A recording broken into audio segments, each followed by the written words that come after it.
নমস্কার বন্ধুরা, সুপ্রভাত। সবাইকে জানাই শুভ নববর্ষের অনেক অনেক শুভেচ্ছা আর অনেক ভালোবাসা। এখন বাজে সকাল 8টা। আমি দেখো মেয়েকে নিয়ে, আমার পিছনে মেয়ে দাঁড়িয়ে আছে, মেয়েকে নিয়ে চলে এসেছি আমাদের বাড়ির সামনেই গঙ্গার ঘাটে। আর তোমাদেরকে একদিন বলেছিলাম না, গঙ্গাটা বেশ ঘুরিয়ে দেখাবো। এই হচ্ছে আমাদের গঙ্গার ঘাট। তো এই দেখো কি সুন্দর না, বেশি দূর না, আমার বাড়ি থেকে 2 মিনিটের রাস্তা। এই হচ্ছে, এই যে ঘাটটা দেখছো, ওইটাই হচ্ছে আমাদের পানিহাটি গঙ্গার ঘাট। আর আমি আছি পাশের ঘাটে। নীল ষষ্ঠীর দিন আমি এই ঘাটেই এসেছিলাম স্নান করতে। আর এখানে দেখো, আমি আমাদের যে গঙ্গার ঘাট তার পাশের ঘাটে আছি। এখানে একটা প্রোগ্রাম হচ্ছে, সকাল সকাল নববর্ষ উপলক্ষে এখানে অনুষ্ঠান হচ্ছে। তো এখানে তন্নিদের নাচের গ্রুপে প্রোগ্রাম আছে, সেই জন্যই এসেছি। তো ও তো এসেছে, ওর বন্ধুরা আর আন্টি এখনও আসেনি। এই ঘাটটার নাম হচ্ছে মহোৎসবতলা ঘাট। আর এই গাছটাই হচ্ছে সেই প্রাচীন গাছ যার তলায় শ্রী চৈতন্য মহাপ্রভু এসে একসময় বসেছিলেন।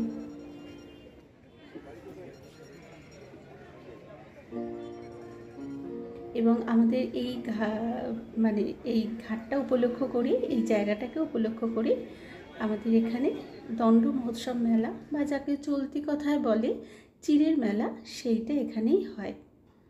মেলার সময় এখানকার রূপই যায় পাল্টে। আমার যেহেতু জন্মস্থান এখানেই, মানে আমার বাপের বাড়ি আর শ্বশুর বাড়ি এপাড়া ওপাড়া, সুতরাং আমি যবে থেকে জ্ঞান হয়েছে তবে থেকেই তো এই জায়গাগুলোর সঙ্গে খুব ওতপ্রোতভাবে জড়িত। তো এখন এগুলো আমাদের চেনা হয়ে গেছে, আর তোমাদেরকেও তাই দেখাচ্ছি ঘুরে।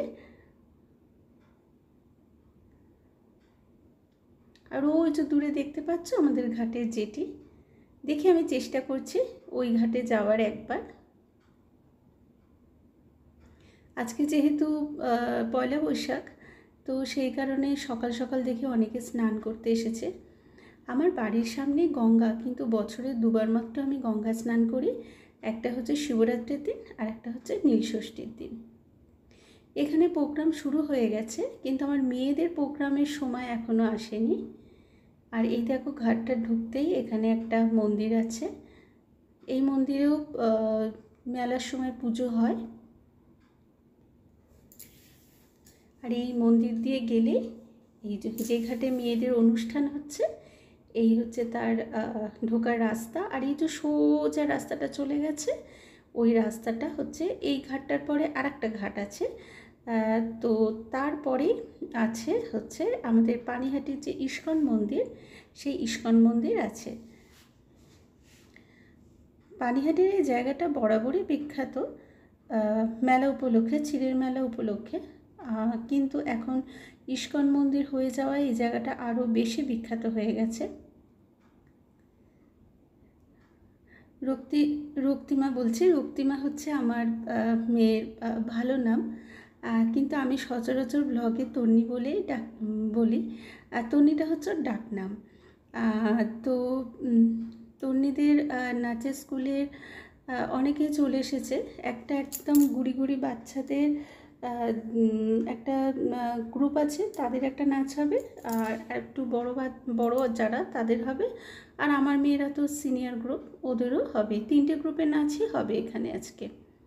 তবে এই যে মেয়ে একটা বন্ধু পেয়ে গেছে, তার সাথে গল্প করছে।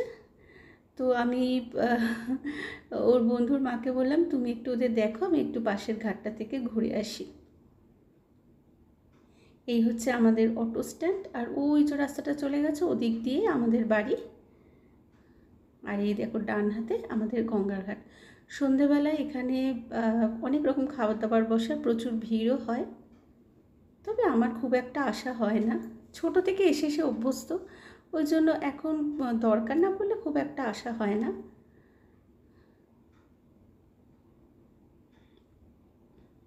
চলো একটু মাথায় জল দিয়ে আসি। ওই দেখো, ওই ঘাটটা থেকে দেখতে পাচ্ছ, ওই ঘাটটা থেকে আমি এতক্ষণ ভিডিও করছিলাম, আর ওই ঘাটেই প্রোগ্রাম হচ্ছে। এদিকটা পানিহাটির গঙ্গার ঘাট, আর উল্টো দিকে হচ্ছে আছে তোমার কোন্নগর ঘাট। আমাদের এখানে জেটিটা মানে লঞ্চ যেটা ছাড়ে সেটা পানিহাটি থেকে কোন্নগর অবধি যায়। মানে আমরা যখন গঙ্গা পারাপার করি তো তখন আমরা এখান থেকে লঞ্চ ধরে গঙ্গার ওপারে কোন্নগরে যাই, ওখান থেকে আবার অটো ধরে স্টেশন থেকে আবার ট্রেনে করে যদি কোথাও যাওয়ার হয় ওখানভাবে যাই।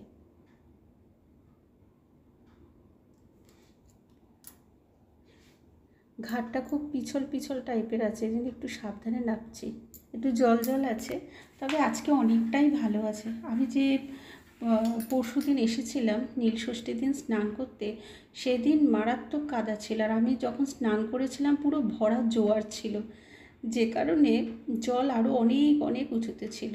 দাঁড়াও মাথায় একটু জল ছিটিয়ে নিই। এখন ভাটা পড়ছে জানো তো, ছোট্ট থেকে মানে জেনে এসেছি, বড়দের মুখে শুনে এসেছি, এই যে কচুরিপানাটা এটা তোমার এই যে এই দিকটা হচ্ছে খড়দার দিক, খড়দা ব্যারাকপুর, আর তার উল্টো দিকটা হচ্ছে তোমার দক্ষিণেশ্বর বালির ব্রিজ ওই দিকটা। তো কচুরিপানা দক্ষিণেশ্বরের দিকে যাওয়া মানে হচ্ছে ভাটা, আর তোমার খড়দার দিকে যাওয়া মানে হচ্ছে জোয়ার। তো ছোটোবেলায় এইভাবেই আর কি হিসাব করে এসেছি। তো কচুরিপানাটা এখন দেখো সব দক্ষিণেশ্বরের দিকে যাচ্ছে, তার মানে এখন ভাটা। চলো আমার মাথায় জল দেওয়া হয়ে গেছে, এবার উঠে যাই। আমি যে ঘাটে এতক্ষণ ছিলাম না ওই ঘাটেও একটা সিঁড়ি আছে, কিন্তু ওই ঘাটটা নামলাম না, কারণ প্রচণ্ড একটু পিছল টাইপের, আর ওই ঘাটটা খুব সরু। আর এই যে এটাকে কি বলে আমি ঠিক বলতে পারবো না, এই যে ঢালু যে জায়গাটা দেখছো না লোহার রড বসানো, এটা হচ্ছে বিসর্জনের জন্য করা হয়েছে। আমাদের এখানে স্থানীয় এলাকার যত দুর্গা পুজো কালী পুজো সব আমাদের এই গঙ্গায় বিসর্জন হয়। গঙ্গা দিয়ে উঠতে এই যে সোজাসুজি একটা মন্দির আছে, জটিলেশ্বর শিব মন্দির। তবে আমি নীলষষ্ঠী দিন এই মন্দিরে পুজো দিইনি, আমি আর একটু সরে গিয়ে কালী মন্দির আছে, ওখানেও একটা শিব মন্দির আছে, ওখানে একটু ভিড়টা কম হয়, তো ওখানে পুজো দিয়ে তারপর বাড়ি গিয়ে আবার পুজো করেছি। চলো এই ঘাটে আবার ঢুকে পড়লাম। আমরা সবাই এখানকার স্থানীয় লোক, এখানে জুতো পরে আমরা যাতায়াত করি। এই চাতালটার ওপরে উঠি না অবশ্য, মানে নিচটায়। কিন্তু জানো বাইরে থেকে যারা আসে তারা এখানে খালি পায়ে আসে। আমি মেলার সময় দেখেছি অনেক জায়গা থেকে যারা আসে, বিটি রোড থেকে তারা খালি পায়ে আসে। মানে বিটি রোডে যেই ঢোকে পানিহাটি পূর্ণভূমি বলে, তার আগে রাস্তাটাকে দেখি প্রণাম করে নেয়, তারপরে এখানে খালি পায়ে আসে। আর মনে মনে ভাবি দেখো আমরা এখানকার স্থানীয় লোক, আমরা জুতো পরে হাঁটাচলা করি, কিন্তু বাইরের থেকে লোক এসে তারা কীরকম কষ্ট করে খালি পায়ে হাঁটাচলা করে এখানে, মানে দেখলেও অবাক হয়ে যায়। আর এখানে দেখো অন্য প্রোগ্রাম চলছে, কিন্তু এখনও কবিতা গান এসবের প্রোগ্রাম চলছে। আমি যখন থেকে এসেছি তার আগে থেকেই প্রোগ্রাম শুরু হয়ে গেছে, কিন্তু আমার মেয়েদের প্রোগ্রাম এখনও শুরু হয়নি। আর ওদের গ্রুপে জুনিয়র গ্রুপে সবাই মোটামুটি চলে এসেছে, সবাই আবার একসাথে ছবিও তুললো আন্টির সাথে।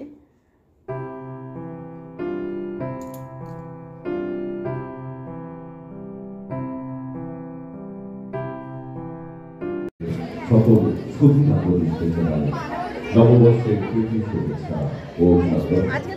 আপনাদের এই বাংলা নববর্ষ আনন্দে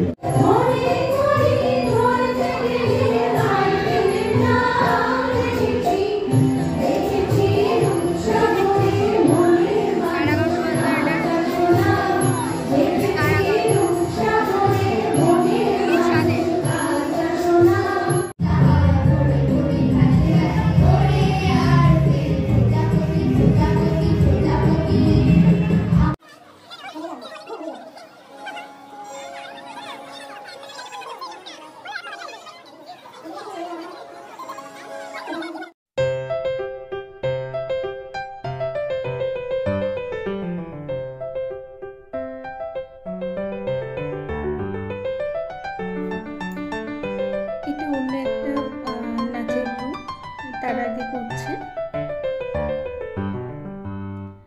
আর এটা হচ্ছে তন্নিদেরই নাচের স্কুলে বাচ্চাদের গ্রুপ।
দেখতে দেখতে অনেকটাই বেলা হয়ে গেল গো, 10:30 11:15 মতো বাজে।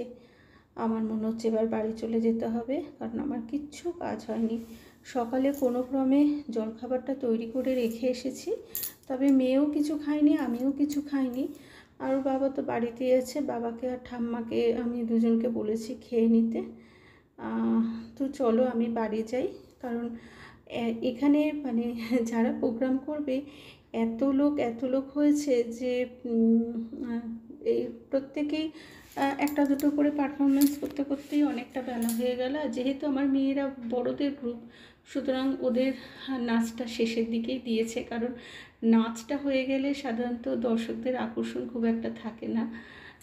তো আমি ওই জন্য বাড়ি চলে যাচ্ছি। আর মেয়ে এখানে রয়েছে, মেয়ের বাবাকে ফোন করে দিয়েছিলাম, ওর বাবা চলে এসেছে। তো বাবার কাছে মেয়েকে গচ্ছিত রেখে আমি এবার বাড়ির পথে রওনা দিলাম। চলে এসেছি বাড়িতে, এবং এবার খুব হাত চালাতে হবে, হাত চালিয়ে রান্না করতে হবে। তবে তন্নি আর ওর বাবা এখনও আসেনি, ওই জন্য জলখাবারটা খাওয়া হয়নি। তো ওরা আসলে এর ফাঁকে জলখাবারও খেয়ে নেব। আর আজকে যেহেতু বছরের প্রথম দিন, আজকে আমি ঠিক করে রেখেছি ফ্রাইড রাইস আর চিকেন করব। আর দুটো পদ রান্না করলে হয়েও যাবে তাড়াতাড়ি। তবে স্নান টান হয়নি। আর আজকে সকালে যেহেতু আমরা বেরিয়েছি, তো সেই কারণে তনির বাবা ঘরদোরটা পরিষ্কার করে রেখেছে, যেহেতু ওর বাবা বাড়িতে আছে। আর মিথ্যে বলবো না, ওর বাবা যতক্ষণ বাড়ি থাকে প্রচুর কাজ করে দেয়। আমার যেহেতু বাড়িতে কাজের লোক নেই, সেহেতু মেয়েও যতটা পারে করে, তবে মেয়ে তো তার পড়াশোনা, নাচ, আঁকা এইসব নিয়েই থাকে, টিউশন, তবু যতটা পারে করে। আর মেয়ের বাবা যতক্ষণ বাড়ি থাকে সমানে আমার হাতে হাতে কাজ করে দেয়। আর আজকে আমি একেবারে ফ্রাইড রাইসটা বসিয়ে দিচ্ছি, আগে থেকে আর ভাত সেদ্ধ করিনি, সব একসাথে ভেজে নিলাম। ভেজে নিয়ে তারপরে দেখো একটা বড় সসপ্যান নিয়েছি, এর মধ্যে ঘি দিয়ে দিলাম, আর এর মধ্যে চালটা দিয়ে দেবো, দিয়ে পরিমাণ মতো জল দেবো, মানে ফ্যান ঝরাবার আর ব্যাপার থাকবে না। আর আমি যে চালটা ভেজেছি ওর মধ্যে গোটা গরম মশলা, তেজপাতা, তারপর বিনস, গাজর, ক্যাপসিকাম এই সমস্ত দিয়ে ভেজেছি। আর এর মধ্যে ঘি তো সসপ্যানে দিয়েই দিয়েছিলাম, নুনও দিয়ে দিয়েছি, নুনটা ভাজার সময়তেই দিয়ে দিয়েছিলাম, আর একটু চিনি দিয়ে দিলাম। আর গোটা গরম মশলা অনেক দিয়েছি, তো সেই কারণে আর গুঁড়ো গরম মশলা দিলাম না, কারণ অতিরিক্ত গরম মশলা হয়ে গেলে আবার ভালো লাগে না খেতে। তো এর মধ্যে পরিমাণ মতো জল দিলাম, জল দিয়ে এটা পাশের গ্যাসে বসিয়ে দেবো। আর এই গ্যাসটাতে আমি মাংসটা রান্না করে নেবো। দেখো ফ্রাইড রাইসটা পাশের গ্যাসে বসিয়ে দিয়েছি, আঁচটা একদম কম করে দিয়েছি। আর এদিকে মাংসটা ফ্রিজ থেকে নামিয়ে রেখেছিলাম এসেই। আলুটাকে ভেজে নিই, মশলা করা হয়নি এখন, আলুটা ভাজতে ভাজতে মশলাগুলো কাটাও হয়নি, কেটে মশলাটা আগে মিক্সিতে করে নিই, তারপরে মাংসটাও বসিয়ে দেব। মাংসের আলু ভাজা হয়ে গেছে, কড়াইতে দিলাম গোটা গরম মশলা, জিরে আর তেজপাতা। এবার মশলাটা করা হয়নি, আমি গ্যাসটা একটু বন্ধ করে দিই কিছুক্ষণের জন্য, কারণ নইলে তেলটা পুড়ে যাবে। আসলে সময়টা হাতে এত অল্প, তাড়াতাড়ি করে যতটা পারি করছি।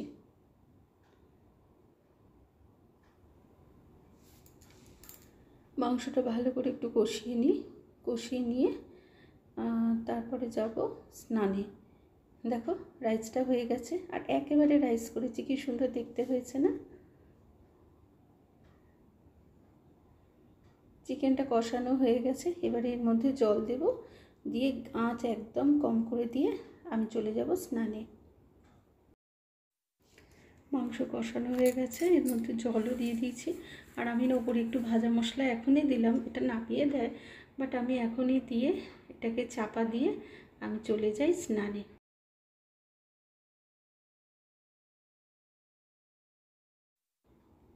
স্নান ধান সব কমপ্লিট, আর এদিকে আমার চিকেনও কমপ্লিট।